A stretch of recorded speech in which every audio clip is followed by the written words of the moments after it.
Olá, bem-vindos ao programa Diálogos. O convidado de hoje é um estudioso dos movimentos sociais do século passado e da esquerda brasileira em particular. Vamos ver quem é ele.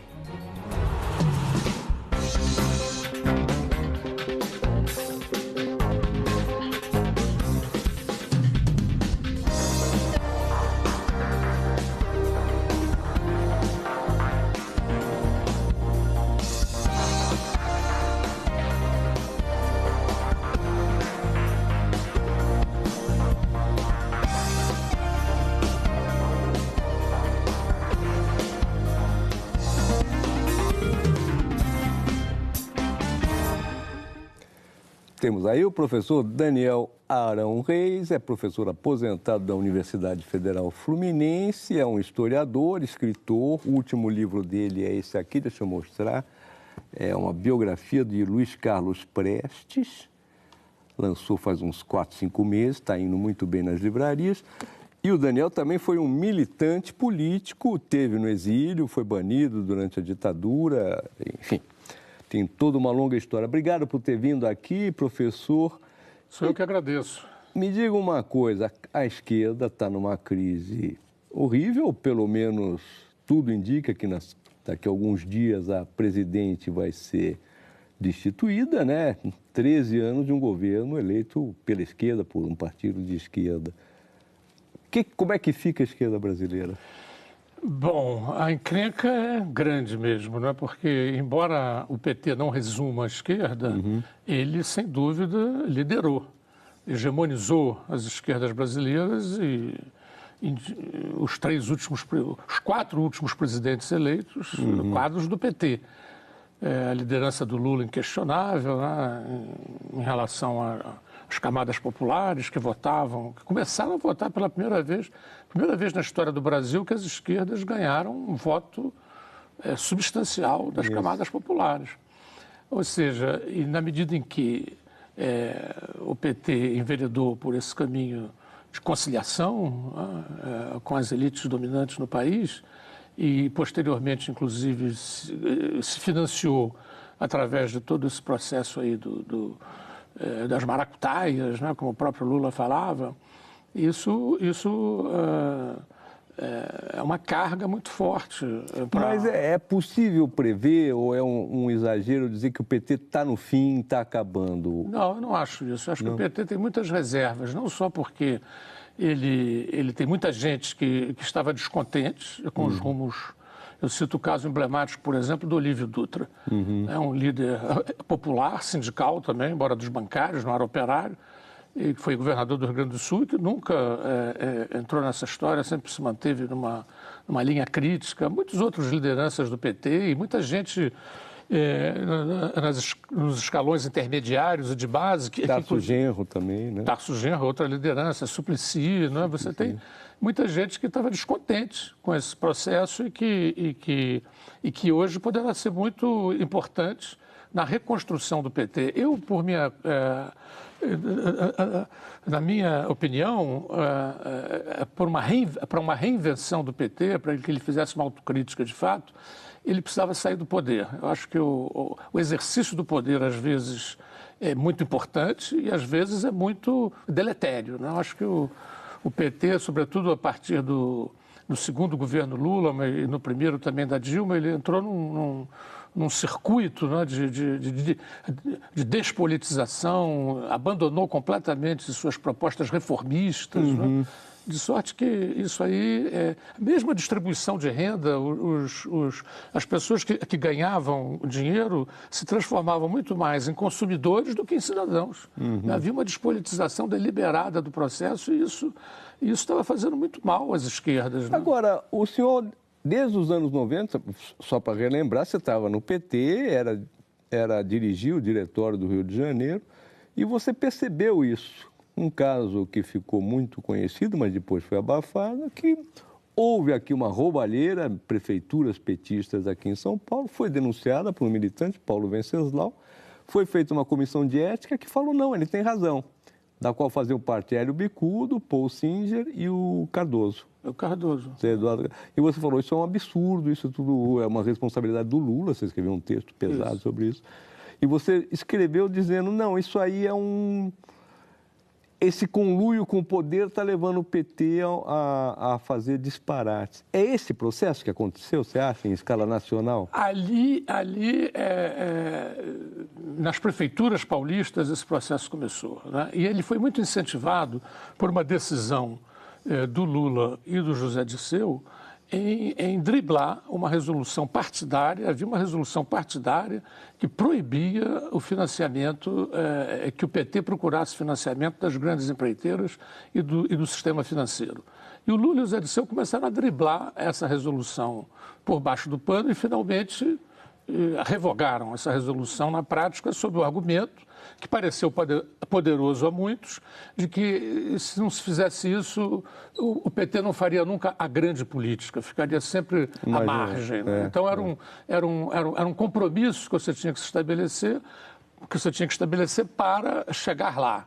E depois o Lula, inclusive, reformulou o seu discurso radical para abraçar aquela linha de conciliação que foi muito bem concretizada na chamada Carta aos Brasileiros e que, na verdade, foi uma carta aos capitalistas brasileiros. Né? Essa metamorfose, ela foi lenta, ela não se deu de um dia para o outro. Sim. Ela começou ali no fim dos anos 80, depois da derrota do Collor, ela começou lentamente ao longo dos anos 90 e o circuito da corrupção foi denunciado com muita firmeza pelo Paulo de Tarso, Venceslau, mas a coisa não repercutiu, né? Teve uma difusão razoável, na época, mas os petistas, eu próprio, em certa medida, né? Inclusive quando eu saio do PT em 2005, não foi por causa disso, foi porque eu fiquei muito decepcionado do PT perder o seu fio reformista. A gente considerava que aquilo ali era a corrupção era uma coisa mais ou menos inevitável e à margem. Nunca imaginávamos que a coisa ia assumir, e a meu ver assumiu essa grandeza depois da tomada do poder. Né? É uma pergunta, a ascensão ao poder. Até ela leva um pouco de especulação. Era inevitável, não estou perguntando se poderia se refazer a história, mas à luz de outras experiências, outros países, essa degradação, essa desmoralização, chame-se como quiser, de um partido popular, é inevitável, professor? Olha, na escala em que aconteceu, eu não acho que é inevitável. O problema é que aqui no Brasil a gente tem um sistema, eu não compartilho da ideia de que o PT é um ponto fora da curva. Né? Ele está perfeitamente no contexto. O sistema brasileiro é um sistema que está podre até a medula. Né? Um sistema que se reproduz nessas bases. E o PT aderiu a isso. Possivelmente acumulou mais em função de estar no poder. Mas quando você olha os estados, os governos estaduais, você tem esse mesmo processo. É um sistema que precisa ser reformado em profundidade. A sociedade, a meu ver, seria muito pobre se ela chegasse à conclusão de que tirando a Dilma e botando o Temer, ou tirando o Temer e botando o Serra, isso vai mudar. A gente precisa reformar o sistema em profundidade. E eu acho que essa discussão do impeachment, ela tem sido uma discussão muito pobre, porque ela tem sido assim, o impeachment é legal, não é legal, o impeachment é golpe, não é golpe, a Dilma é melhor, a Dilma é honesta ou é ladra. Quer dizer, o que é preciso discutir é um programa de reformas, porque esse sistema está contaminado, ele leva a isso. Não é difícil você... E é uma coisa que não foi inventada pela República, ele veio lá de trás, a ditadura potencializou enormemente essa corrupção sistêmica e que, infelizmente, continuou. E o triste foi que os partidos de esquerda, que foram votados para dar conta disso, para reformar isso, acabaram entrando na geleia geral. Você escreveu isso, disse isso numa entrevista recente, que, olha, a ruptura do Estado que havia para a ditadura e da ditadura depois da democracia, você fala, não é bem assim, há uma continuidade muito grande. Há mudanças que a gente mas não há pode uma continuidade. Mas há continuidades. Agora, eu te pergunto, essa reforma profunda que precisa, não só no sistema político, também no sistema econômico, Onde vai haver energia para isso, professor? Pois é, esse é o problema. Eu acho que se a sociedade não se manifestar, se não houver movimentos bastante importantes, eu penso que os que estão lá encastelados, né, eu uso uma expressão que é uma aristocratização de nossas elites políticas, econômicas e eu incluo aí o Poder Judiciário. Não? Você tem um processo de aristocratização, o poder se descola e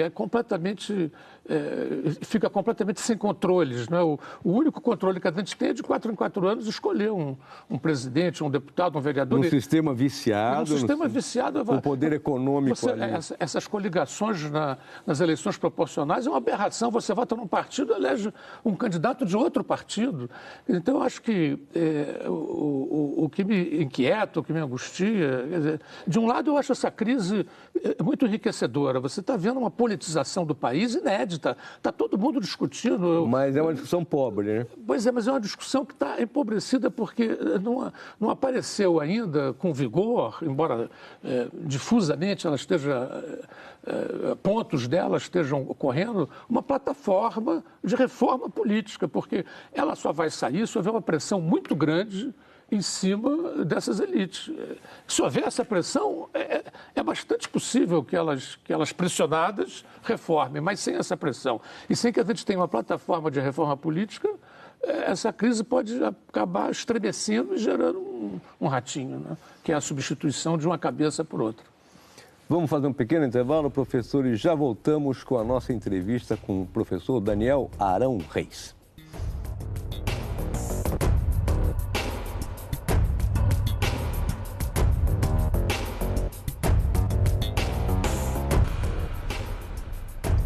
Voltamos entrevistando o professor Daniel Arão Reis, que é um historiador dos movimentos sociais da esquerda brasileira. Professor, me diga uma coisa, a figura de Lula é um líder popular, como o senhor falou, está alvejado, é uma coisa nítida, agora continua aí, e é uma das incógnitas, né? Porque se ele puder ser candidato em 2018, ele tem uma excelente, nas pesquisas de opinião, na sondagem, uma excelente votação. E pode ser preso também. Como é possível chegar um homem, resumir, ficar nessa situação? Como é que o senhor analisa? Como é que o senhor compara com o Prestes, por exemplo? É difícil comparar, né? Porque, enfim, tudo pode ser comparado, mas as diferenças saltam aos olhos, né? Porque o Prestes teve um momento de Lula que foi aquele momento imediatamente pós-45. Quando ele sai da cadeia, né? Ele se tornou um grande líder de massas, foi eleito senador da República, foi eleito como deputado em vários estados brasileiros, tinha uma liderança popular muito grande, havia uma mitologia, uma aura em torno dele muito forte. Cavaleiro da Esperança. Né? Mas ele sempre vinculou-se a um partido que era associado a uma transformação radical do país. E isso, como o país não passou por conjunturas em que isso se tornou uma questão fundamental, a não ser essa questão se esboçou como fundamental ali no pré-golpe de 64, no movimento pelas reformas de base. Isso. Se aquelas reformas fossem à prática, iam revolucionar esse país. Agora, o Lula não, o Lula aparece já dentro de um outro, ele está mais ligado à tradição que eu chamo de nacional-estatista, a tradição fundada pelo varguismo, pelo Getúlio Vargas no Estado Novo. Ele é um filho, um herdeiro dessa tradição, embora tenha em determinados momentos, logo nos anos 80, no começo dos anos 80, embora tenha namorado com discursos mais radicais, né? Ele mesmo sempre disse, quando perguntavam, você é de direita ou de esquerda? Ele dizia, eu sou metalúrgico. Né? Então, ele sempre foi um homem da negociação, da conciliação, da barganha, ao mesmo tempo um grande carisma, né? Uma inteligência extraordinária, uma capacidade de comunicação, de sorte que eu não acho, de modo nenhum, uma liderança liquidada. Né? Eu penso que mesmo que ele até chegue no limite a ser preso, eu acho que ele vai ser, por muita gente, associado, e com alguma razão, a um momento de glória para o Brasil, que foram aqueles 8 anos dele. O Lula saiu de 8 anos de poder, uma popularidade com um índice de aprovação soviética, né, 85%. Inclusive, elegeu a Dilma, né, que nunca tinha sido eleita nem para síndica de condomínio, né, e que de repente virou presidente do Brasil. E é muito difícil transferir voto.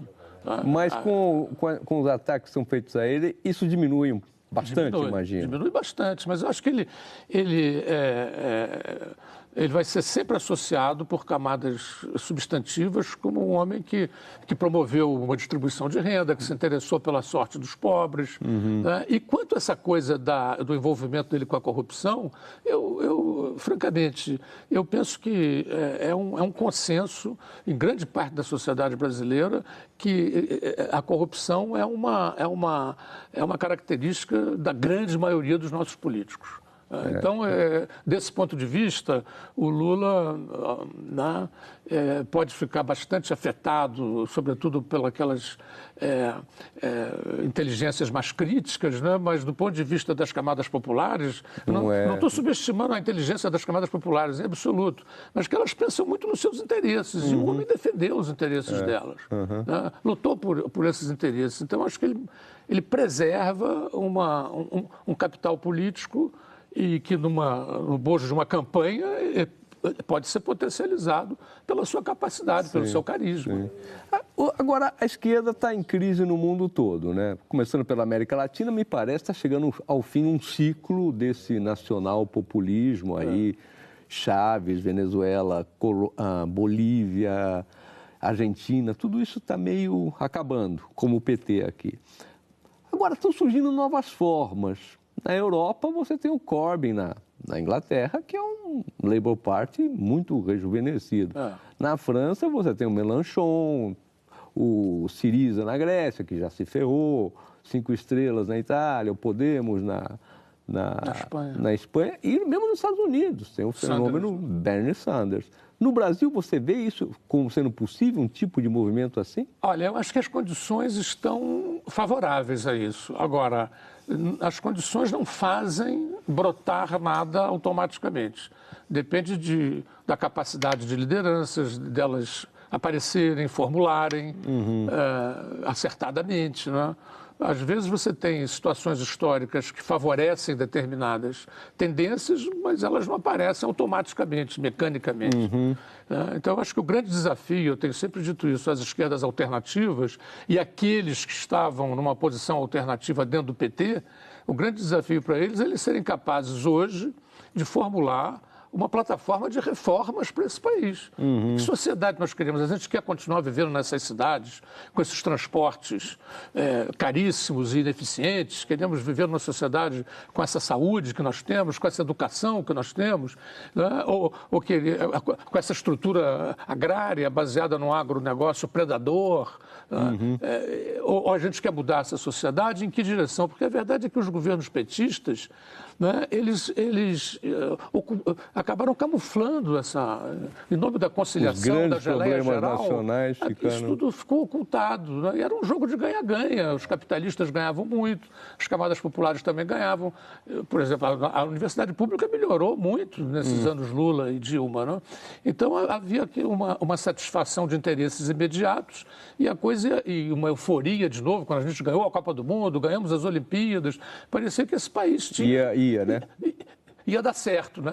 Que o futuro, afinal, tinha chegado, né? Há uma professora lá na UF fez uma tese sobre as festas, os festejos de 72 no Brasil, que dizia, esse era o discurso do Médici. Ou seja, o Médici também dizia, o futuro chegou a esse país que se libertou politicamente há 100 anos, né? Agora ninguém segura. Então, essa euforia incontida voltava de novo, né? Que já tinha vindo na época do JK, voltava nos anos Lula, né? Então isso contribuiu muito para ocultar os grandes problemas que esse país vive e que nos foram legados pela ditadura. Afinal de contas, o modelo econômico legado pela ditadura, ele continua em pé.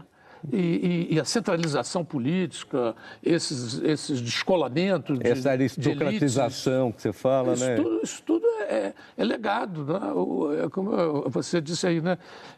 A ditadura, desgraçadamente, não foi um parênteses na história do Brasil, né? Ela foi uma mudança importante, mas ela tem laços de continuidade com o passado, e laços de continuidade com o futuro. E agora eu acho que esse eu vejo muita gente deprimida, essa crise, dá vontade de sair do país. Eu acho que realmente a crise é deprimente, mas ela tem seus aspectos positivos, que são esses. Um, a politização do país. Hoje o país está discutindo política.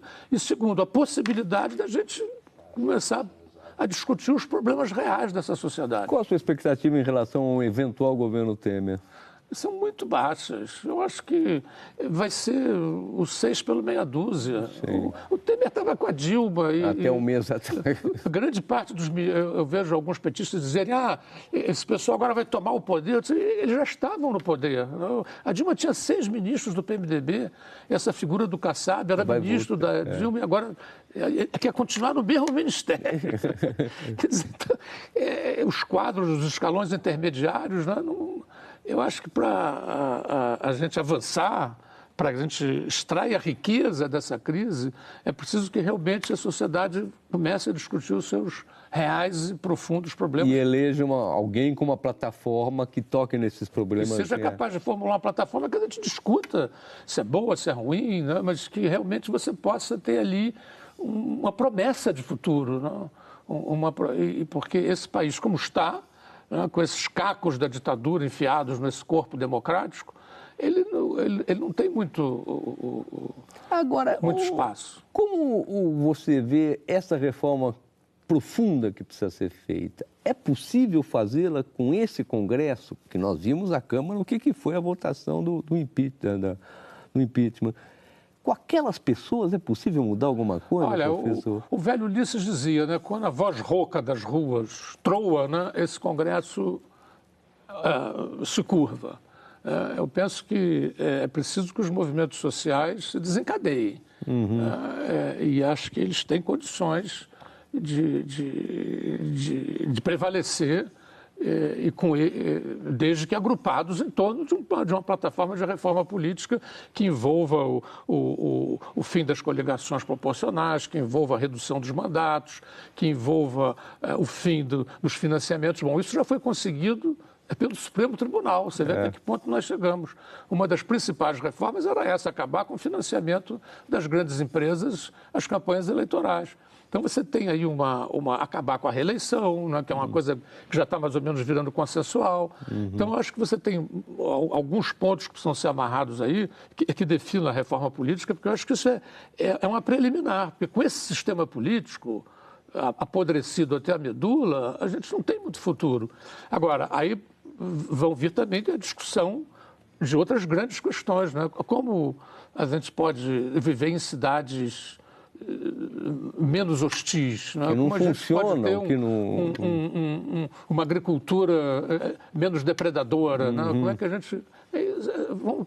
discussões de sociedade, que é isso que o Sanders está levando aos Estados Unidos. E você vê a capacidade, a energia que aquela sociedade tem, a juventude que está indo para... O Sanders tem entre 60% e 80% dos votos dos mais jovens. Quer dizer, eu acho que a sociedade brasileira ela encerra dentro dela uma energia muito positiva, muito construtiva. Agora, ela está num momento empolgada por questões, afinal de contas, secundárias, irrelevantes. Temer, afinal de contas, trocar o 6 pelo meia dúzia. Tá certo, muito obrigado, professor. Excelente entrevista. Temos aí uma aula do ponto de vista, vamos dizer, das forças populares, o que o professor vê no PT, todas as suas falhas e o que ele enxerga para o futuro. Nós ficamos por aqui, voltamos na próxima quinta-feira, sempre ao vivo aqui na Globo News. Até lá!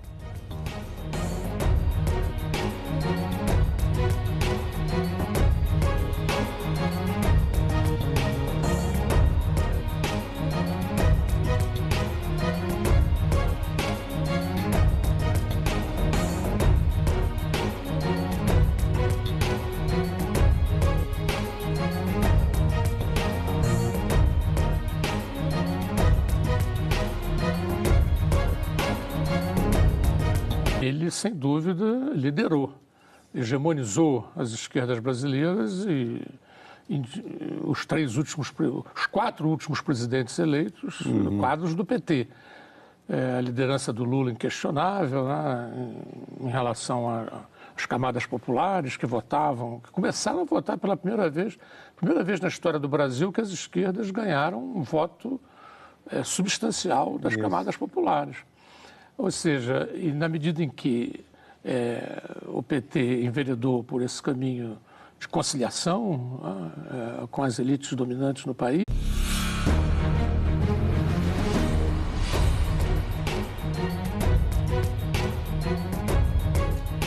Olá, bem-vindos ao programa Diálogos. O convidado de hoje é um estudioso dos movimentos sociais do século passado e da esquerda brasileira em particular. Vamos ver quem é ele.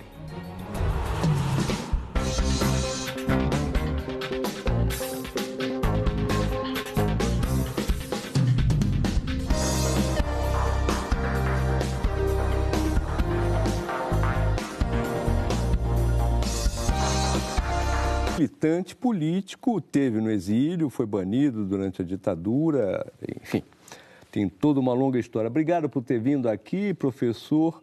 Sou eu que agradeço. Me diga uma coisa, a esquerda está numa crise horrível, pelo menos tudo indica que daqui a alguns dias a presidente vai ser destituída, né? 13 anos de um governo eleito pela esquerda, por um partido de esquerda. Como é que fica a esquerda brasileira? Bom, a encrenca é grande mesmo, né? Porque, embora o PT não resuma a esquerda, e posteriormente, inclusive, se financiou através de todo esse processo aí das maracutaias, né? Como o próprio Lula falava, isso é uma carga muito forte. Mas é possível prever ou é um exagero dizer que o PT está no fim, está acabando? Não, eu não acho isso. Eu acho que o PT tem muitas reservas, não só porque ele tem muita gente que estava descontente com os rumos. Eu cito o caso emblemático, por exemplo, do Olívio Dutra. É um líder popular, sindical também, embora dos bancários.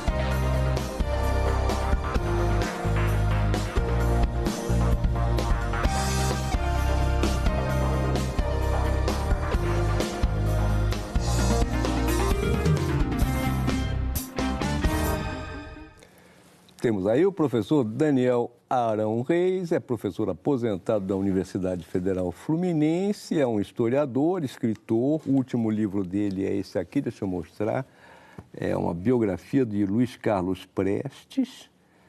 Lançou faz uns 4, 5 meses, está indo muito bem nas livrarias. E o Daniel também foi um